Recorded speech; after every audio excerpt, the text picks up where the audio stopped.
And now we have one more concept of, let's say, naming convention in Java.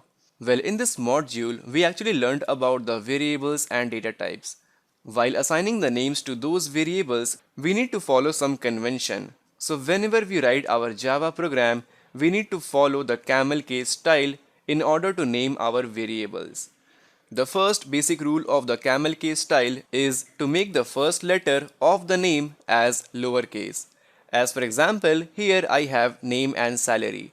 In both the case, we have N and S as small letters. Now, the second rule is that the first letter of the second word after the first word must be the lowercase. Let me show you the example. Suppose we have first name as a variable name. So here we have two names combined.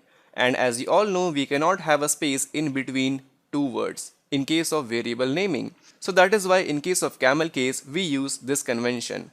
First followed by capital N name. So this way of naming the variables makes our variable name more readable.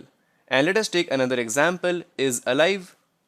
Here again we have two words combined, and then if we have multiple words, then we can name it as my PAN card number. Here if you notice, P, C and N are all capital. So that makes our code more readable.